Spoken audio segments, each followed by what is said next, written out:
Good afternoon, ladies and gentlemen. I'm Ririn from Member of the Government. As previously stated by the Prime Minister, the House will impoverish corruptors because it will give a more realistic deterrent effect to the corruptors. By losing power and paying for all the losses that have been taken before, making corruptors think twice about doing corruption because they know how it feels to be poor. Severe penalties usually have a stronger deterrent effect for the perpetrators. Ladies and gentlemen, acts of corruption have become a big problem because they are very disturbing to the public. It is better for us to trouble one person than to trouble many people. Not at all humans are deterrent when they are punished once. They will continue to repeat the same mistakes because human nature is sometimes not satisfied with what they have. So, ladies and gentlemen, the House would impoverish corruptors, will not destroy the lives of the perpetrators of corruption, as leader opposite said that they or corruptors have received prison sentences. That's not enough. Why? Are you sure that corrupt will not repeat the same mistakes? That's why the House will impoverish corruptions.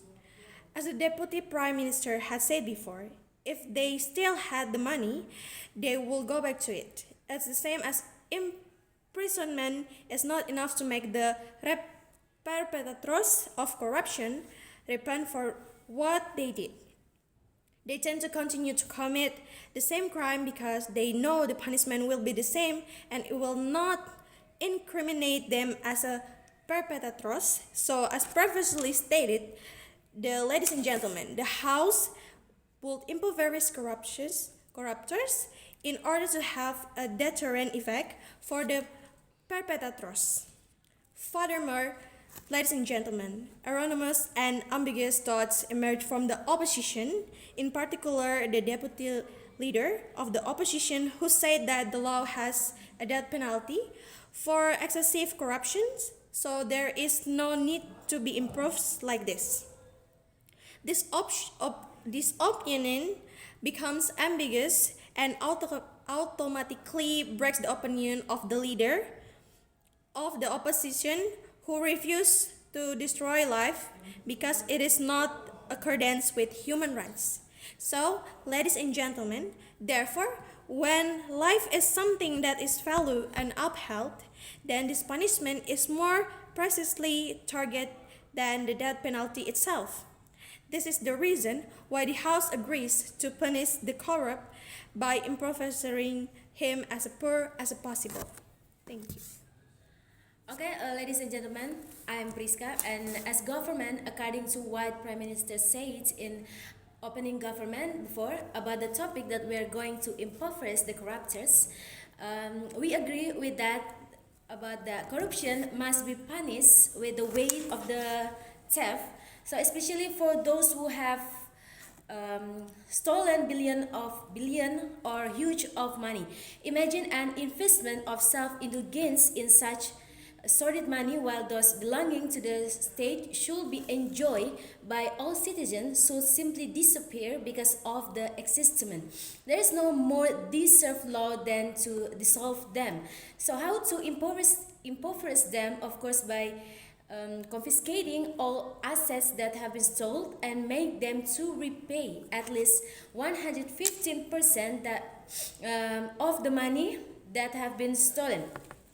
Okay, ladies and gentlemen, the purpose of this, of course, is to give the corruptor and those avoiding them to doing the same.